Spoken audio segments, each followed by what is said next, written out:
We begin tonight with a rallying cry from a group of families calling on the city of San Diego to fix streets where there have been several deadly crashes.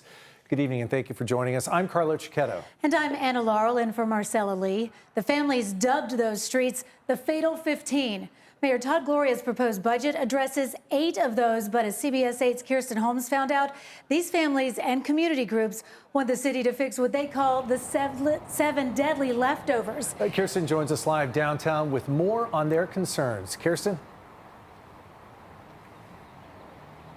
Yeah, I'm here at one of those 7 deadly leftovers. This is the intersection of Market and 19th Street, and I want you to take a look behind me.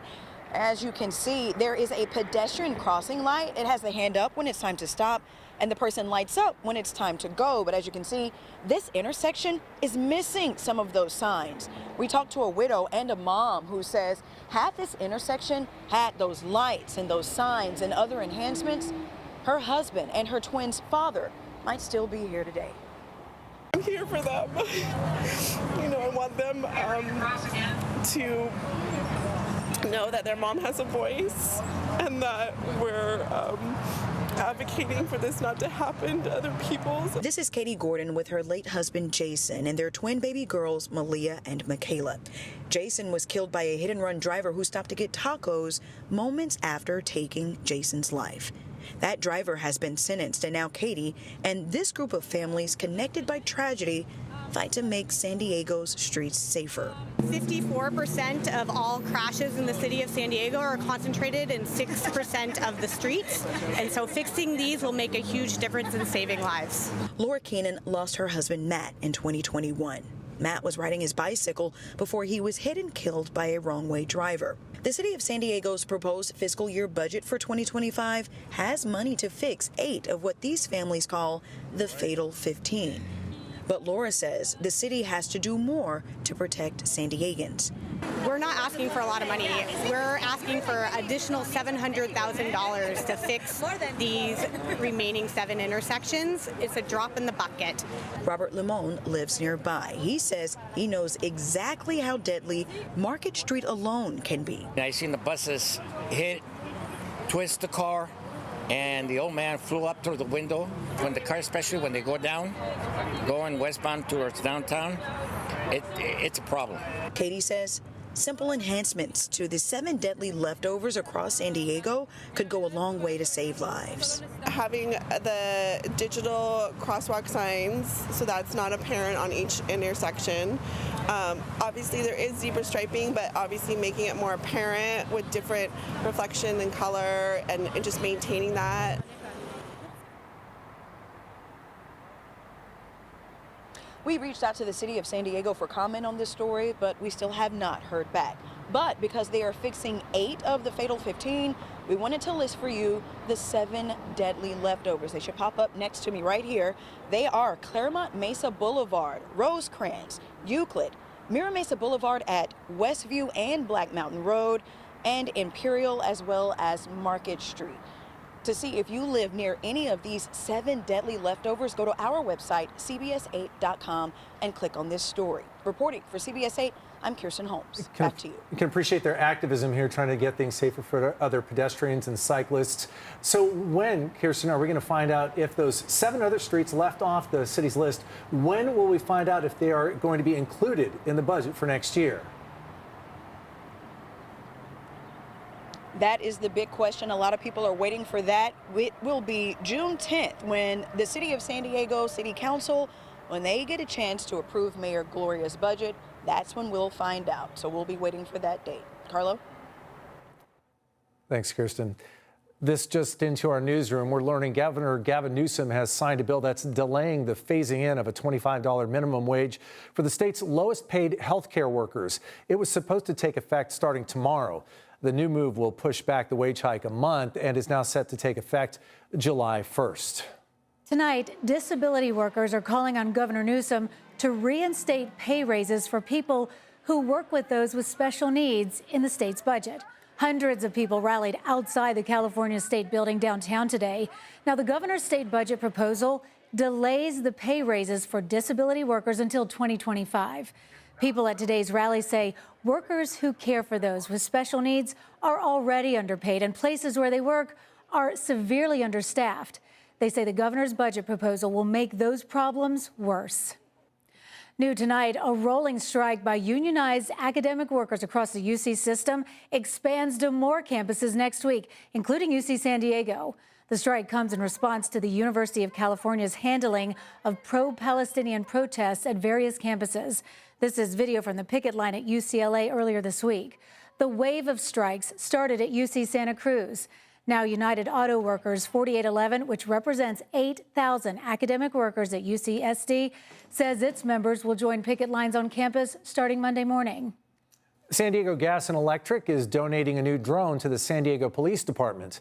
It will be used in missions like SWAT standoffs and search and rescue operations, as well as for large gatherings, things like Comic-Con, Balboa Nights, and concerts. SDPD says the drone will not be recording footage during these events unless there's ongoing police activity. Most traditional drones, you're going to have batteries. You're going to be limited by the battery life. So you're looking anywhere from 20 minutes to some up to about 50 minutes. But after that, you need to land the drone. You need to change out the battery to put it airborne again. Now, this new drone is not battery powered, and it can stay in the air for up to 7 hours because it's tethered to a generator. A group of jewelry robbery suspects are in jail tonight after a years-long crime spree. Today, the California Attorney General announced 4 San Diego suspects arrested for an organized jewelry theft ring. National City, Chula Vista, El Cajon, San Diego, Escondido, Carlsbad jewelry stores, all the way up to Bakersfield. Shops were hit. Yeah, CBS 8's Abby Black has more on the investigation. The Attorney General says that these are not smash and grabs at jewelry stores, rather grab and goes. We spoke to a local jewelry store owner who explains what they're doing so it doesn't happen to them. Watch this dramatic video of a jewelry heist at Princess Jewelry in El Cajon last August. Many of the incidents happened in broad daylight. The Attorney General says that this is the suspect's typical MO. Engaging a retail employee to say, I'm interested in seeing some jewelry. Can you show it to me? Can you bring it out? And seeing it, having it out, having it unlocked and available. Watch as 3 suspects distract the worker in the black shirt, and then one turns and climbs on the counter and grabs gold chains on the wall. The other clerk pulls a gun on him. Both workers try to take them down, but they take off with more than $950 in jewels. We're told there's a getaway driver, too. There was a deception and a fraud in it, pretending to be a legitimate customer. This wasn't the suspect's first or last jewelry hit. Today, California Attorney General Rob Bonta announced the arrest of 4 suspects on dozens of felony counts connected to 21 organized jewelry store thefts at stores such as Marc Jacobs, Zales, Kay's, JCPenney's, and mall kiosks throughout San Diego, Orange, Riverside, and Kern counties from April 2023 to May of this year. If you steal and violate the law, as the suspects did here, we will hold you accountable. I spoke to the man in the black shirt who tried to take down the robbers. He declined an on-camera interview, but says that he's still traumatized, but glad that everyone is okay and relieved the suspected thieves have been caught. Opening lock. Lock open. These heists have rocked jewelry stores across the area. We did have to put a lock on the door, and we only let 1 person or 2 people in at a time. We have a sign that says, we'll be right with you. Jewelry Loft in Grossmont Center in La Mesa has not been hit by these suspects, but are not taking any chances. And you just have to be more vigilant. AG Bonta says that not all of these jewelry heists were as violent as the El Cajon robbery, but as you can see, these suspects are brazen, doing it in broad daylight in front of customers. Bonta says that no one was seriously injured and recommends that bystanders be a good witness and not get involved. Safety first. Be safe. Make sure you're safe. Abby Black, CBS 8. That's really scary when you see that video. Abby, thank you. January flood victims have until the end of the day to apply for financial aid through the Realtors Relief Foundation. The foundation is providing more than $1 million to help cover a month of housing payments for flood victims. Applicants can get up to $2,900. To apply, you must have proof you live in San Diego, a copy of your mortgage or renter's agreement, and proof of damage to your home. We've got details on our website at cbs8.com/help. New tonight, Ingraham Street in Pacific Beach is getting a much-needed makeover. It comes after multiple city projects over the years that have left the road in disrepair. CBS 8's Brian White is in PB with more on the project and what people who live nearby are saying tonight. Anyone who lives in Pacific Beach and drives on Ingraham Street knows that it's been tore up for years, kind of rough on the wheels, so this repaving project is long awaited and could not have come soon enough. City crews hard at work today, putting down a fresh layer of asphalt. Ingraham Street is one of the main roads leading in and out of Pacific Beach, and for people around here, this is long overdue. Oh, I'm relieved. I'm definitely relieved. It blocks things up right now, and I've got to go around, but it's only for a few days. Crews started work on Ingraham Wednesday and finished repaving today on a 6-block stretch from Riviera Drive to La Playa Avenue. It's been so many years, and it's so frustrating. Paige Kavanaugh lives nearby, and she says the road's been torn up several times, going back about 7 years or so to replace the sewer lines, as well as putting power lines underground, leaving Ingraham and other roads nearby in disrepair. It's been very frustrating. There seems to honestly be no end in sight. We've kind of just feel deflated. Last year, the city used this automatic road analyzer van to assess the 3,000 miles of roadway around the city, using cameras and lasers to measure potholes and how smooth or rough a road is.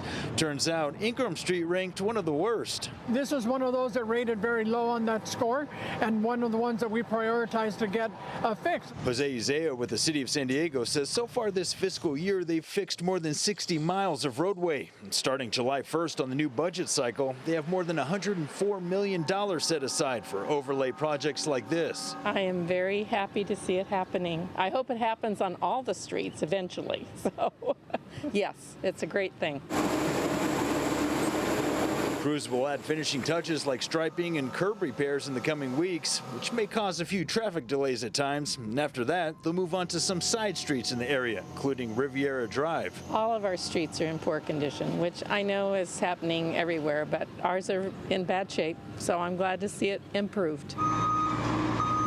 In Pacific Beach, Brian White, CBS 8. Hopefully they'll enjoy some smooth sailing for a while there. For sure, that's good to see.